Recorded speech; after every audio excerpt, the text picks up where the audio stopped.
High viewers, doctors kitchen and ব্লগসের আজকের এপিসোডে আপনাদেরকে স্বাগত জানাচ্ছি। আপনাদের সাথে আছি আমি অধ্যাপক ডক্টর নাজনীন নাহার, ক্যান্সার রোগ নির্ণয় বিশেষজ্ঞ। আশা করি আপনারা সবাই খুব খুব ভালো আছেন, ভালো থাকার চেষ্টা করবেন, ভালো থাকতে হবে, এটাই সব কথার শেষ কথা। তো আজকে আমি আপনাদেরকে একটা মজার রেসিপি করে দেখাবো। তো আমি একটা কালো জামের রেসিপি করব বলে ভাবছি। তো ছানা তৈরি, আমার ছেলে এসেছে, বেল যথারীতি বাজছে। তো আমি বন্ধুরা এখানে 2 লিটার দুধের ছানা বানিয়ে নিয়েছি। আসলে বাইরের দুধগুলো, বিদেশের দুধগুলোতে মানে ক্রিমের পরিমাণ বেশি থাকতে পারে। তো এখানে মোটামুটি 1 কাপের একটু বেশি ছানা আছে। 2 লিটারের আমি করে দেখাচ্ছি। 2 লিটার ছানা আমি মিল্ক ভিটার দুধটা ব্যবহার করেছি। ছানা তৈরির রেসিপিটা আমি আপনাদের সাথে আগেই শেয়ার করেছি, লিঙ্কটা আবারও আমি প্রয়োজনে দিয়ে দেব। তো এখানে ছানাটা আমি পানি ঝরিয়ে রেখেছি, এখানে রাখলাম। এরপরে বন্ধুরা এখানে আমি কি কি দিচ্ছি একটু দেখুন, মনোযোগ দিয়ে একটু দেখতে হবে। এখানে আমি গুঁড়া দুধ দিয়ে দিব হাফ কাপ।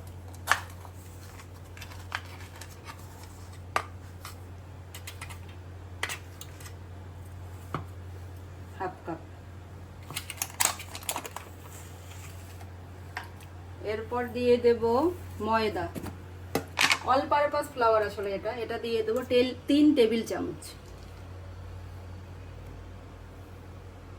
ক্যামেরাম্যান কিছু বলতেছেন না যে, নিঃশব্দে করে যাচ্ছেন, বলেন কিছু ভাই। না, আমি দেখতেছি। এরপর এখানে চিনি দিয়ে দেব 1 টেবিল চামচ।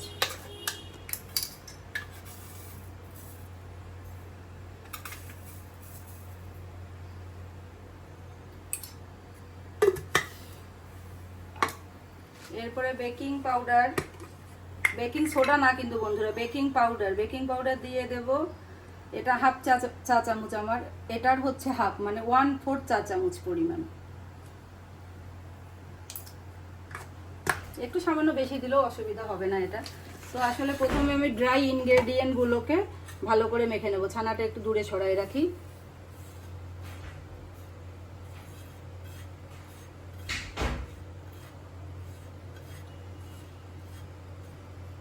মাখানো হয়ে গেলে এরপরে আমি এই ছানার সাথে মিক্সচার করব বন্ধুরা।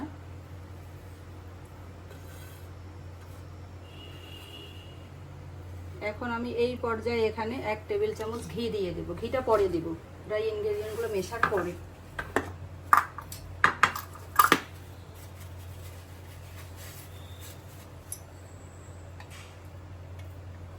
ঘিটা যাতে জমাট বাঁধা না হয় খেয়াল লক্ষ্য রাখবেন।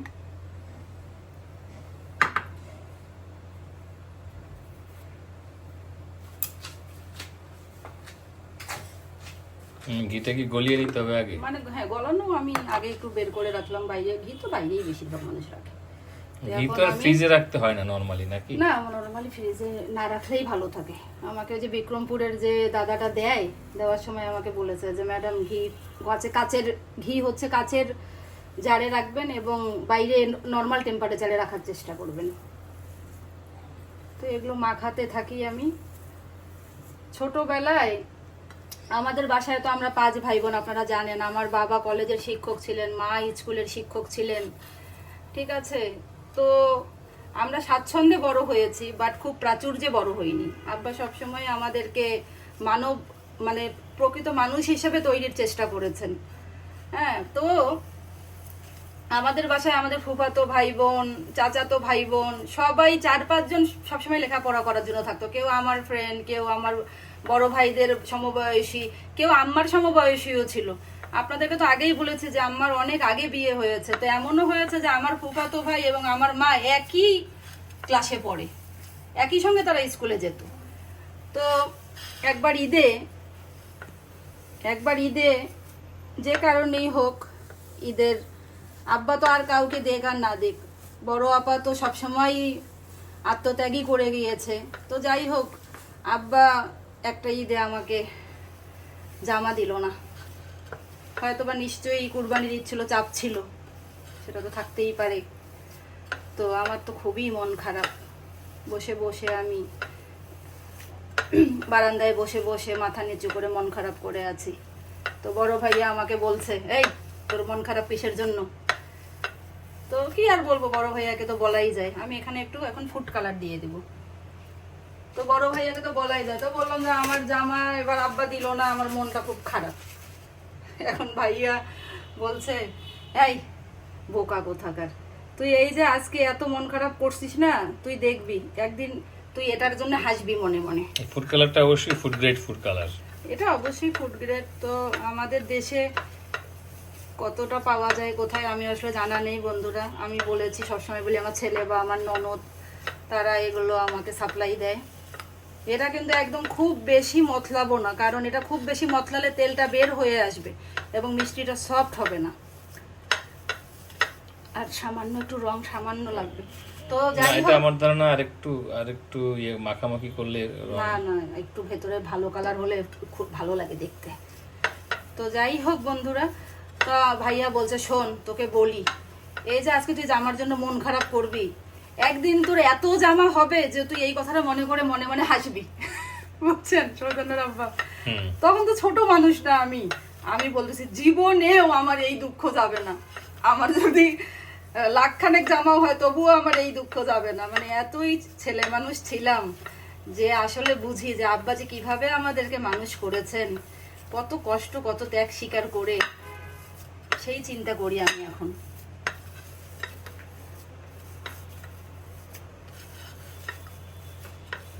সৌজন্যর আব্বা, আমার তো এগুলো করতে করতে সময় লাগতেছে। আপনি একটু নানার হাসপাতাল বানানোর গল্পটা বলেন না। কত গল্প আপনার ভান্ডারে, চিপে ধরে থাকেন কেন ভাই? থলের মধ্যে রেখে দেন, একটু বলেন না। না। প্রাসঙ্গিক না হলে তো বলা যায় এমনি গল্পের ছলে ছলে কথা বলি, প্রাসঙ্গিকতা তো কিছু নেই। মিষ্টির সাথে নানার সম্পর্ক কি? আর নানার সাথে না, হাসপাতাল, নানার সাথে মিষ্টির একটা সম্পর্ক আছে, কারণ আমাদের এলাকায় এটা কিন্তু একদম রসগোল্লার মতো খুব বেশি মাথানো যাবে না। এটার ভেতর থেকে তেল বের হয়ে আসবে, তাহলে তেল বের হয়ে আসলে কিন্তু ভালো হবে। মিষ্টির সাথে আমাদের নানা বাড়ির একটা সম্পর্ক আছে, এবং আমাদের নানা বাড়ির আমি দেখো পাশে কিভাবে যে বাজার, বানাচ্ছি। সেই বাজারে কিন্তু এইভাবে খুব করে ভালো মিষ্টি বানায়। তৈরি। আচ্ছা বলেন, আমি একটা শুধু দেখাই নেই, আপনারা ইচ্ছা মতন সাইজ করতে পারবেন। তো আমি এই যে এভাবে করে বানিয়ে নিচ্ছি, আপনি বলতে থাকেন। এখন কি মিষ্টির সম্পর্কে এই গল্প তো আমাকে বলেন নাই। না, মানে আমার নানা বাড়ির যে এলাকায়, ওই এলাকার যে মানে যে বাজারটা ছিল, ওখানে অনেকগুলা এই মিষ্টির দোকান ছিল। মাহাবুল এদিকে আয়। ওইটার মধ্যে একটু তেল দে বাবা, তেল দে। তেল দিয়ে চুলাটা আস্তে জালে দিয়ে দে। এদিকে বানাইতে বানাইতে ওটা হয়ে যাবে। এখন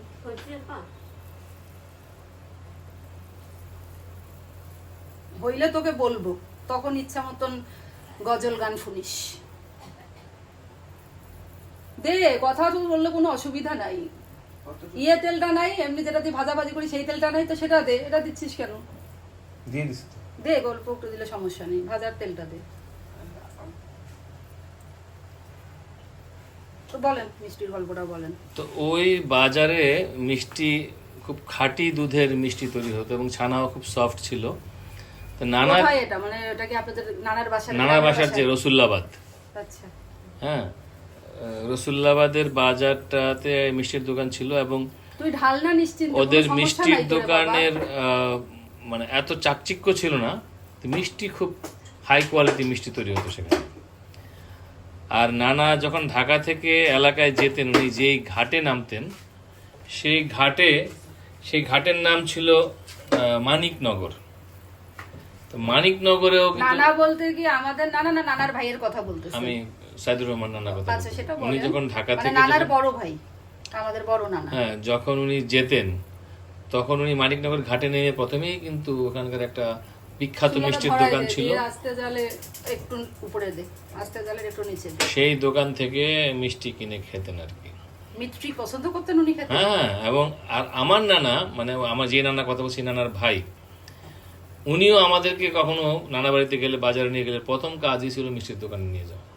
এবং সেখানে মিষ্টিগুলো রাখা হতো। গরু যে ইয়ে খায়, ভাতের মার দেওয়া হয় গরুকে, মাটির চারির মধ্যে, অর্থাৎ যেটাকে মাটির গামলা বলা হয়, গামলার মধ্যে মাটির চারি তো অনেক বড়, অনেক বড়, অত মিষ্টি বানাই? হ্যাঁ, 1 মণ 1.5 মণ মিষ্টি থাকতো গামলায়। এবং সবই রসগোল্লা আর আমিত্তি, 2টা ক্যাটাগরি পাওয়া যেত, আর শুধু জিলেপি। আমিত্তির মানে কি ছানার জিলাপি? ছানার জিলাপি, রসগোল্লা, নিমকি আর নর্মাল জিলাপি আর কি, যেটা আমরা গুড়ের জিলাপি বা চিনির জিলাপি যাই হয়। তো এটা তো মানুষ আগে বাজারে গেলেই পছন্দ করতো। তো আমার নানা, দেখা যাচ্ছে হাত মিষ্টিগুলো যে বানাচ্ছি দেখা যাচ্ছে? হ্যাঁ হ্যাঁ দেখা যাচ্ছে। বলেন। আমার নানা এবং তার ভাইরা সাইদুর রহমান, কাদের নানা, এরা সবাই মিষ্টি পছন্দ করতো। আমরাও ইনফ্যাক্ট আমাদের পরিবারের সবাই খুবই মিষ্টি পছন্দ করি, এবং ব্রেনের তো একমাত্র খাবার হচ্ছে গ্লুকোজ। ব্রেন শুধু গ্লুকোজকেই অ্যাকসেপ্ট করতে পারে। তো এই কথা জানার পরে আমার খালা একদিন বলে আমার মাকে, বুঝান তোর বাচ্চাগুলো তো এই জন্যই এত মেধাবী হয়েছে, এরা তো মিষ্টি ছাড়া কিছু বোঝে না। তবে আমার নানারা কিন্তু আবার আমি দেখলাম যে তারা সবাই তারা যথেষ্ট, আমি বলবো যে স্বাস্থ্য সচেতন ছিলেন, এবং তারা প্রত্যেকেই পরিণত বয়সেও অনেকটা মেনটেন করতে পারতেন নিজেদের স্বাস্থ্য। সবাই তো 85 বছর 90 বছর আল্লাহ দিলে বেঁচে গেছে। এবং তাদের অনেকেরই ডায়াবেটিস ছিল, এবং তারা সেই ডায়াবেটিস থাকার পরেও তখন আবার ঠিকই মিষ্টি খাওয়া কিন্তু কন্ট্রোল করেছেন ওনারা। এটাই ওনাদের কাছ থেকে শিক্ষণীয়। যখন নিষেধ ছিল না তখন খেয়েছেন, আবার যখন মিষ্টি নিষিদ্ধ হয়ে গিয়েছে তখনও নিজেদেরকে কন্ট্রোল করেছেন। আর নানার মানে সাইদুর রহমান নানা, যেটা হচ্ছে আমাদের নানার ভাই, তো ওনার ওয়াইফ যে এত ভালো রান্না করতেন সেটা একটু বলেন। আমার রান্নাকে প্রথমে আমার শাশুড়ি বলেছিল যে একেবারে চাচির ভাতের রান্নার মতো মা তোমার, সব সময় আমার একটা এরকম মিনি। হ্যাঁ, ওই নানির নাম ছিল রওশনারা বেগম। তো পরবর্তীকালে নানার সাথে বিয়ে হওয়ার পরে নাম উনি চেঞ্জ করে হয়ে যায় রওশনারা রহমান। তো এই নানি আসলেই খুব অসাধারণ রাঁধতেন, এবং উনি কলকাতা বিশ্ববিদ্যালয়ে পড়তেন, এবং কলকাতা বিশ্ববিদ্যালয়ের রান্না প্রতিযোগিতায় উনি কিন্তু গোল্ড মেডেল পেয়েছিলেন। বানানো হয়ে গেল, তেলটা অল্প আছে রাখবো। প্রথমে এই বাবুলি মিষ্টিটাকে আমি দিয়ে দেখি তেলটা কেমন গরম হয়েছে। তেল কিন্তু আমার অল্প হিটে থাকবে, বেশি হিটে দিলে কিন্তু এটা পুড়ে যাবে, পর্যাপ্ত পরিমাণ ফুলবে না, মিষ্টি শক্ত হয়ে যাবে। একটু জাস্ট গরম হয়ে নিক। আমি এইদিকে আপনাদেরকে ক্ষীরাটা তৈরিও দেখিয়ে নিচ্ছি। এখানে আমি 4 কাপ পানির সাথে 2 কাপ চিনি দিয়েছি, একটা তেজপাতা দিয়েছি, 2টো ছোট এলাচ দিয়েছি। এটাও আমার হতে থাক, মিষ্টিগুলো ভাজা হতে হতে এটা হয়ে যাবে। নানির গল্প কি শেষ হয়েছে? এরকম অল্প হিটে থাকতেই আমি দেব। এটা একদম লো থেকে লোয়ের একটু উপরে ভাজতে হবে। যদি এটা বেশি হিটে ভাজেন ভেতরে সুন্দর করে কিন্তু হবে না বন্ধুরা। দরকার হলে 2টা ব্যাজে ভাজতে হবে, একটার সাথে যাতে আরেকটা লেগে না যায়। আমি একটু ছোট ছোট সাইজ করে বানালাম, দরকার হলে 2টা খাবো। আর আপনারা যদি মনে করেন যে না আরো বড় করবেন, কোনো অসুবিধা নেই।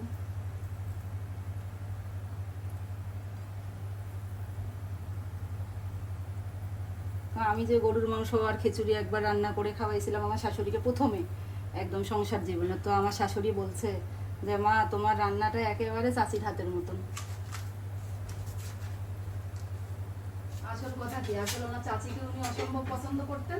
না ওটা রান্না, না সেটা তো বটেই, কিন্তু তাছাড়াও আমি তো ওই নানি রান্না খেয়েছি, ওনার রান্না আসলেই অসাধারণ ছিল। আমার সাথে কি মিল আছে? অনেক। নানিকে যখন বিয়ে করে আনলো, নানি যে হারমোনিয়াম দিয়ে গান গেলো, তখন কি অবস্থা ছিল সেটা বলেন তো। তখন তো গ্রামের পরিবেশ অনেক পশ্চাৎপদ ছিল, এবং গ্রামের মানুষ অত্যন্ত কুসংস্কারাচ্ছন্ন ছিল। সে সময় নানির গান শুনে অনেকে এইরকম মন্তব্য করেছে যে প্রফেসর সাহেব তো একটা নর্তকী বিয়ে করে নিয়ে এসেছে। তারপরে ওনার শুধু গান না রান্না না, বলেন উনির চাকরি কি ছিল, পেশা কি ছিল? উনি হলিক্রস স্কুলের প্রধান শিক্ষিকা ছিলেন, এবং ওনার বাবা ছিল সিভিল সার্জন, ওনার ভাইরা সব বিখ্যাত ডাক্তার ছিল, এবং উনি নিজ গুণেই যথেষ্ট গুণান্বিতা ছিলেন। ওনার বিদ্যা বুদ্ধি এবং অন্যান্য গুণাবলী, গান, রান্না নিচে যাতে লেগে না যায় এমন টাইপের আমরা প্যান ইউজ করব। নিচে লেগে গেলে তো পোড়া লেগে যাবে, এবং একটু পরপরই উল্টে পাল্টে দিতে। তবে একটা জিনিস আমি কথা প্রসঙ্গে বলি, এই নানিকে অসম্ভব রকম ভালোবাসতেন, এবং সেই ভালোবাসাকে অমর করে রাখার জন্য তিনি কিন্তু নানির নামে প্রত্যন্ত গ্রামে একটা হসপিটাল সেই 1972 সালে উনি প্রতিষ্ঠা করেছিলেন, এবং যেটি ওই বছরই সরকারি হাসপাতাল হিসেবে তালিকাভুক্ত হয়েছিল। কিভাবে হাসপাতালের গল্পটা তো করতে বললাম আপনাকে। হাসপাতালের গল্প যে নানার অনেক কাছে তো লম্বা। সবাই আসলো। গল্প অনেক লম্বা।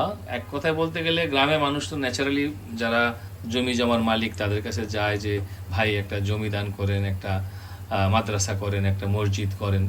তখন আমার নানার কাছে একই রকম ভাবে গ্রামের লোকজন গিয়েছিল যে স্যার একটা আপনি একটা বড় মসজিদ করেন। তো তখন নানা বললো দেখেন আমি মসজিদটা তো অনেকেই করবে, মসজিদ তো এই গ্রামে অনেক তৈরি হবে, কিন্তু আমি যেটা করব এটা আসলে কেউ করবে না। তো দেখেন আমি কি করি। তো উনি ওই জায়গাটাতে কিন্তু হসপিটাল করেছিলেন। বন্ধু শিরাটা দেখুন, তখন নানা করলেন একটা হাসপাতাল, এবং সরকারি উচ্চ পর্যায়ে যেহেতু ওনার অনেকেই ছাত্র ছিলেন, যোগাযোগ করে 24 ঘন্টার মধ্যে উনি সেই হাসপাতালে একজন ডাক্তার নিয়োগ দেন, এবং যেই ডাক্তার ওই চিরজীবন ওখানেই পরে প্র্যাকটিস করেছেন, ওখানেই রুগীদের সেবা দিয়েছেন। উনি ওই গ্রামেরই ছাত্র ছিলেন তো? ওই না না না, অন্য গ্রামের, কিন্তু ওখানে পেশাগত সূত্রে ওখানেই স্থায়ী হয়ে যান ও এবং ওই এলাকাতেই বিয়ে করেন। আচ্ছা,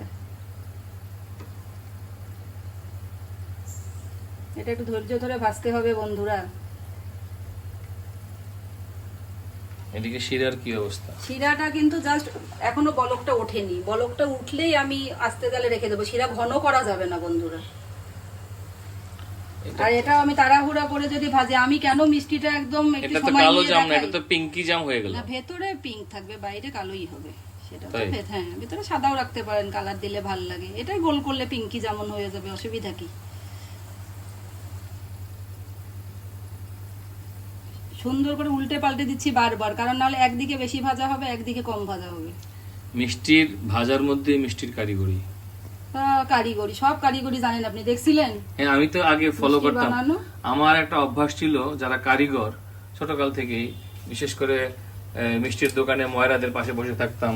তারপরে যারা হাড়ি পাতিল বানায় আমাদের বাড়ির পাশে পালপাড়া, সেই তাতিম যেটা আমার ছেলে বলেছিল, সেখানে বসে থাকতাম। তাতিম মানে ওই কুমারের চাকা আর কি। তারপরে আমি কাঠমিস্ত্রিদের কাজ দেখতাম বসে বসে। আবার আমি কখনো কখনো দেখা যেত যে এই কামাররা যে মানে দা কুড়াল খুন্তি বানায়, সেটাও বসে বসে দেখতাম। কত কষ্টের সাথে তারা একটা লোহা পিটিয়ে পিটিয়ে সেটাকে তারা একটা কৃষি যন্ত্র বা দা কুড়াল ইত্যাদি বানায়। তা আপনার তখন ইচ্ছা করতো না ওদের মতো হতে? আমি জীবনে বহুবার কামার হওয়ার স্বপ্ন দেখেছি, জীবনে বহুবার কুমার হওয়ার স্বপ্ন দেখেছি, বাবুর্চি হওয়ার স্বপ্ন দেখেছি। এটা খুব ছোটবেলায় আপনার হয়। ছেলের মতন আমার ছেলে সর্বপ্রথম কি হওয়ার ইচ্ছা পোষণ করলো। সর্বপ্রথম সে যখন বুঝলো যে প্রত্যেকটা মানুষের একটা প্রফেশন থাকতে হবে, কিছু তো একটা হতেই হবে।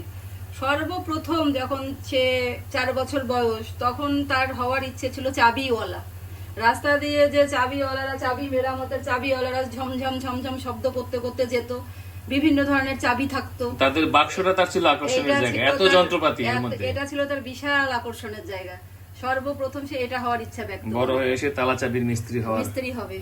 এরপরে অনেক দিন পরে আমাকে জিজ্ঞাসা করে, যখন প্রায় 7-7.5 বছর, 7 হয়নি তখন, 6 মতন, আমাকে জিজ্ঞাসা করে, মা কোন উড, এটা দেখেন যে বলক উঠে গেছে, আমি জালটা কমাই দিলাম অথবা বন্ধই করে দেবো, কোনো অসুবিধা নাই।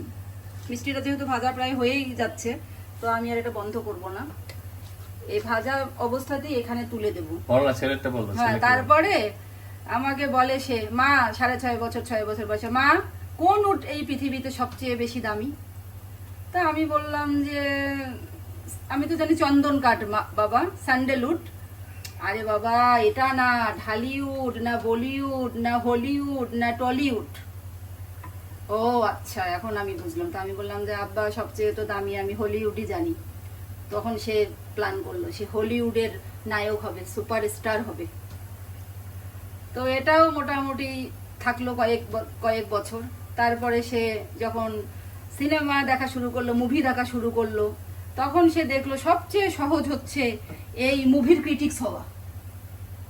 হ্যাঁ, তখন সে তার টার্গেট সে আবার চেঞ্জ করলো, মা নায়ক হব না চিন্তা করছি, এবার চিন্তা করছি যে আমি ইয়ে করব, এই মুভির সমালোচনা লিখব। ঠিক আছে বাবা, করো তুমি যা ইচ্ছে। যখনই যা হতে চেয়েছে আমি তখনই সাপোর্ট দিয়েছি। ওর এটা কিন্তু সত্যি লেখার কথা। হাত খুব ভালো। ও কিন্তু ব্রিটিশ কাউন্সিলে ক্রিয়েটিভ রাইটিংস কম্পিটিশনে কিন্তু এখন হয়ে আসার পথে এবং ও কত যে সুন্দর পুরস্কার পেয়েছিল মনে আছে? ব্রিটিশ কাউন্সিলের কবি অ্যাওয়ার্ড পেয়েছে। ক্রিয়েটিভ রাইটার, ক্রিয়েটিভ রাইটার কবিতা লিখেছিল স্টিক স্টিক, বৃদ্ধদের সে স্টিক হতে চায়, কবিতাটা আছে। তারপরে আর কি কিছু হইতে চাইছে আপনার ছেলে? স্পোর্টসম্যান, স্পোর্টসম্যান, কত কিছু হইতে চাইলো শেষ পর্যন্ত। ও শেফ হইতে চাইছে, শেফ হওয়ার জন্য সে ভর্তিও হওয়ার চেষ্টা করেছে। এখন সর্বশেষ এটাই চিন্তা করছে যে লয়ে পড়বে, ইউএসএ তে প্রি ল ব্যাচেলর পড়ছে। তবে আমি মোটামুটি শিওর যে কোনো সময় স্টারবাকসের কফির দোকানে যদি সে একটা ভালো চাকরি পেয়ে যায়, সবকিছু ছেড়ে দিয়ে সে স্টারবাকসের কফির কর্মচারী হয়ে যাবে। অথবা যদি তার কোনোদিন মনে হয় যে ওখানে উবার চালাই তার জীবনটা সে পার করতে পারবে, সেটাও হয়ে যেতে পারে। কোনো আমার ছেলেকে আমি প্রিডিক্ট করতে পারি না। সবাইকে বলি, সবাই একটু দোয়া করবেন আমার ছেলের জন্য। Most unpredictable. এই যে এখন দেখেন ফুলে গেছে না? ফুলবেও, ভাজাটাও এখন সুন্দর হবে। একটা বাচ্চা মিষ্টিও দেখা যাচ্ছে ওখানে। বাচ্চা তো সবসময় একটা বের হয়, বাচ্চা ছাড়া তো আমি চলতে পারি না, জানেন। বাচ্চা না ওটা মানুষ আমি। ফুলে গেছে আস্তে আস্তে, ভাজা হতে হতে শুকনো।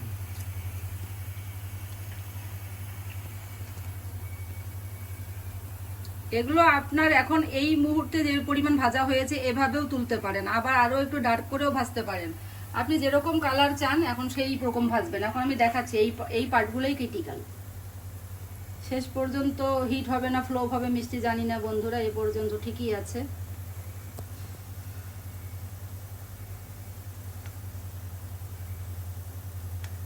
কালো জাম তো একেবারেই কালো করে ভাজতে পারেন, কোনো অসুবিধা নেই। এই যে সময় নিয়ে ভাজাটা, এটাই দেখাচ্ছে যে স্কিপ করা যাবে না। এখানে একেবারে টাইম মতো ইকুয়ালি টার্ন করতে হবে, ইকুয়ালি টার্ন। এরপরে আমি তুলে দেব শিরাতে। শিরায় একদম হাই হিটে 5 থেকে 7 মিনিট জাল হওয়ার পরে বন্ধ করে দিতে হবে। রসগোল্লার মতো কিন্তু এটা 20-25 মিনিটের জাল নয়, দেখাচ্ছি আমি আপনাদেরকে।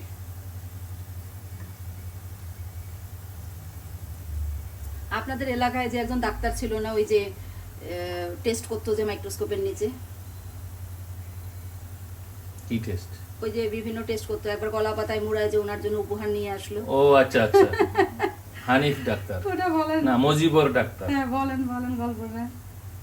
না, ওই ভদ্রলোক তো আসলে সেই আমলে 2জন ডাক্তার ছিল সেই 60-এর দশকে, যারা আমাদের এলাকায় এমবিবিএস পাশ করার পরে যারা আসলে মানে আমার নানার প্রভাবেই তারা সরকারি চাকরিতে জয়েন করেন নাই। এবং তারা বলেন যে গ্রামে যেহেতু ডাক্তার নাই, আমরা আমাদের নিজেদের এলাকাতেই থেকে যাই। এবং তারা 2জন পাশাপাশি চেম্বার প্রতিষ্ঠা করলেন এবং সেখানেই তারা রোগী দেখতেন এবং হাজার হাজার রোগী তাদের ছিল। তো তার মধ্যে একজন ছিলেন এই মজিবর ডাক্তার, আর আরেকজন ছিলেন হলো ডাক্তার শান্তিরঞ্জন ভৌমিক। তো এর মধ্যে মজিবর ডাক্তার ছিলেন একটু খুব মানে বলতে পারো যে একটু স্ট্রেট ফরওয়ার্ড আর কি, মানে এত খুব কৌশল করে কথা বলতেন না, যা মনে করতেন যা বিশ্বাস করতেন তাই স্ট্রেট বলতেন। অনেক সময় তার কথাবার্তা খুব নিরস মনে হতো। তো ওনার এক রোগীকে উনি একবার বললেন যে আপনার তো পায়খানা পরীক্ষা করতে হবে, পেটে গন্ডগোল যেহেতু, নিশ্চয়ই পেটে অনেক বড় ধরনের সমস্যা আছে, আপনার পায়খানার স্যাম্পল নিয়ে আসতে হবে, আমি সেটা প্যাথোলজিক্যাল পরীক্ষা করব। তো সেই রোগী ছিল একজন গ্রামের সাধারণ কৃষক। তিনি পরের দিন কলা পাতায় মুড়িয়ে প্রায় কেজি খানেক স্যাম্পল উনি ডাক্তারের কাছে নিয়ে আসলেন। ডাক্তার সাহেব এটা দেখার সাথে সাথে বললেন যে এটা কি, বলে যে আপনি যে স্যাম্পল আনতে বলেছিলেন সেটা, বেরো এখন বেরো, এই ধরনের অশিক্ষিত রোগী আমি চাই না, ইত্যাদি ইত্যাদি আর কি। যাই হোক, পরে ডাক্তার সাহেবও বুঝতে পেরেছিলেন এবং উনি তো ভাবছে যে একবেলার পুরাটাই নিয়ে আসতে হবে, সবই নিয়ে আসছে, পান্তা ভাতের এক্সক্রিটা। যাই হোক, আর একবার যে অজ্ঞান হয়ে পড়ছিল এক রোগীর দেখে, ওই যে সেটা ভেটেরিনারি ডাক্তার। ও আচ্ছা, ওটা আরেকজন। তো এটা আপনি একেবারেই কালো করে ফেলতে পারেন, এই অবস্থাতেও নামাতে পারেন। তো আমার মনে হয় যে আমি নামিয়েই ফেলবো। এই অবস্থাতেই আমি এখানে তেলটা ছড়িয়ে নিচ্ছি। নিয়ে আমি এটা শিরার মধ্যে দিয়ে দিচ্ছি এবং শিরাটা হাই হিটে।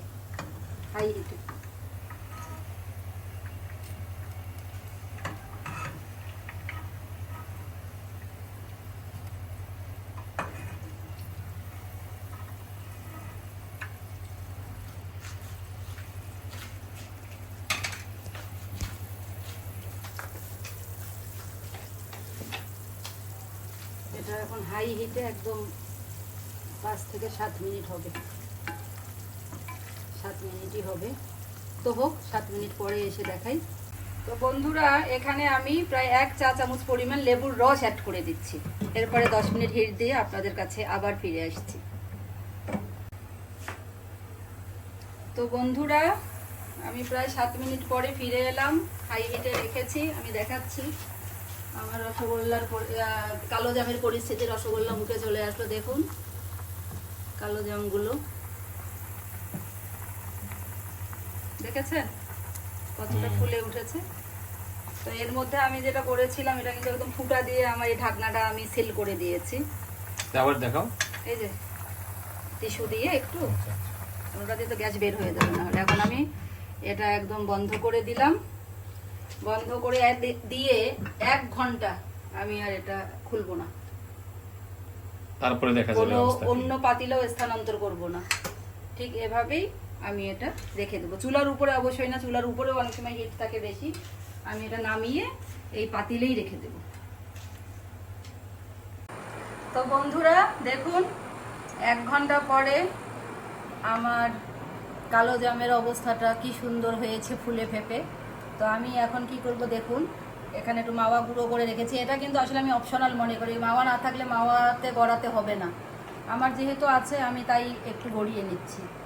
তো এভাবে আমি গড়িয়ে নেব মাওয়ায় প্রত্যেকটা ইয়েকে, কালো জামকে। মুখ দিয়ে খালি বারবার চমচম বের হচ্ছে। কারণ তুমি চমচম পছন্দ করো। কেন, আমি এটাও পছন্দ করি, সবই পছন্দ করি। মাওয়াটা অপশনাল, মাওয়া না থাকলে গড়াতে হবে না।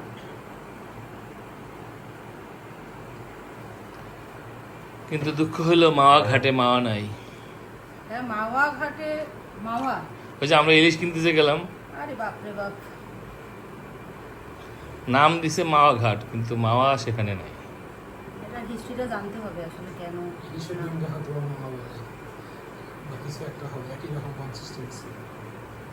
হতে পারে। মানে ওইটা চিন্তা করছে যে এরকম মাওয়ার মতো ইলিশ মাছটা মুখে মিলিয়ে যাবে। এটা আমাদের ধারণা, এটা সত্যি না।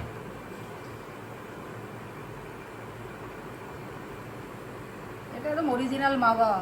মিষ্টির দোকানে বেশিরভাগ সময় আমি দেখি দুধ দিয়ে দেয় উপর দিয়ে, একদম ফালতু লাগে তখন। না থাকলে নাই, মাওয়া না দিলে কি হবে।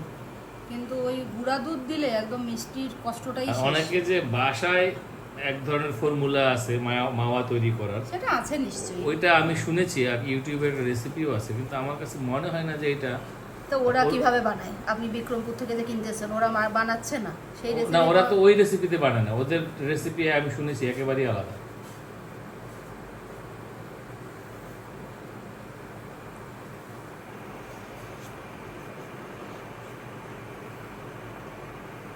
বাহ।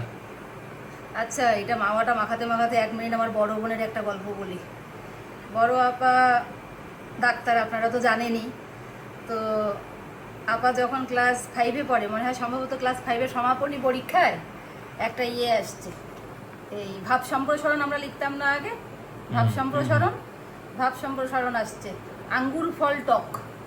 তো এটা তো হচ্ছে মানে আঙ্গুর ফল টকটা একটা প্রবাদ প্রবচন আমাদের, যে যখন শেয়ালটা আঙ্গুর খেতে পেলো না, খেতে পারলো না সে, সেই কারণে সে তখন বলা শুরু করলো আঙ্গুর ফল টক, মানে নিজেকে সান্ত্বনা দিচ্ছে একটা মিথ্যা কথা বলে। তো এইটা আসছে ভাব সম্প্রসারণ আপাদের, যে আঙ্গুর ফল টক। এখন আপা তো ছোট মানুষ, এখন আপা চিন্তা করছে এটা আবার কেমন কথা হলো, আঙ্গুর ফল টক, আঙ্গুর ফল তো টক না, মিষ্টি। তো সে ভাব সম্প্রসারণ নিজেই লিখেছে যে আঙ্গুর ফল টক নয়। এইটা লেখার পরে সে ভাব সম্প্রসারণ করছে। আর আব্বাকে প্রশ্নকর্তা ভুল করিয়াছেন, না, আব্বাকে এসে জানেন বলছে, না। আব্বা চিন্তা করে দেখো কি ভুল আসছে প্রশ্নে, লিখেছে আঙ্গুর ফল টক। আঙ্গুর ফল কি আবার টক হয় কখনো? আপা তখন কোন ক্লাসে? 5-এর পরীক্ষা এটা সম্ভবত। 5-এ পড়া অবস্থায় উনি বিশিষ্ট বুদ্ধিজীবী ছিলেন। হ্যাঁ, আপা তো মনে করেন যে খুবই ভালো মনের একজন মানুষ, সেই ছোটবেলা থেকেই যে ভালো এটা থেকেই প্রমাণ পাওয়া যায়। এটা একটু ভিজে ভিজে গেল। কিন্তু আমি তো আজকাল বাজারে যত আঙ্গুর দেখি সবই টক। কই আন্দাজ হ্যাঁ। একটা কথা যে বলে তুমি দেখো মিষ্টি আঙ্গুর কিন্তু আজকাল আর পাওয়া যায় না। এ মাহাবুব, আপা ঠিকই বলছে। এটা এগুলা একটু সরাই নেই, এটা সরাই নেই, এই বাটিটা সরাই নেই, আমি এখানে আর একটু মাওয়া এটা নেই, এই পাতিলটা সরাই ফেল। আমি এখানে একটু আবার ফ্রেশ মাওয়া দিলাম একটা ভেঙে, ভেতরে নিয়ে যা রান্নাঘরে, কোনো অসুবিধা নাই, যেটা বলি সেটা কর।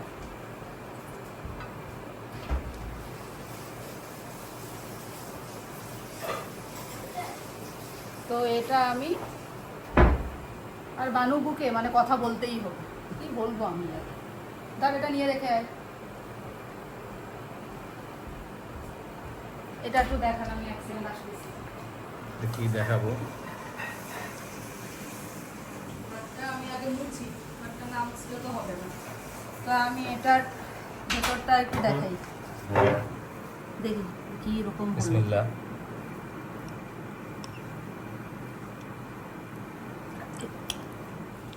আপনারা ভেতরটা দেখুন। ও মাই গড, দেখেছেন কোনো দলা পাকিয়েছে? না না কোনো কিছু না না না, অনেক সুন্দর। তাহলে এখন আপনারা একটু খেয়ে রিভিউ দেন যে কেমন হলো।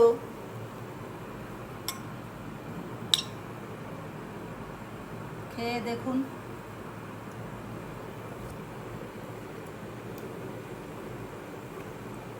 আব্বাজান তুমি খেয়ে দেখো।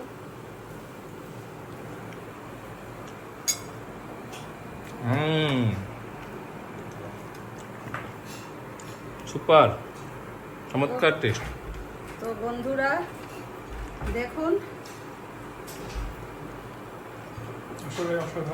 আমি কত সহজে তৈরি করে ফেললাম কালো জামের রেসিপি।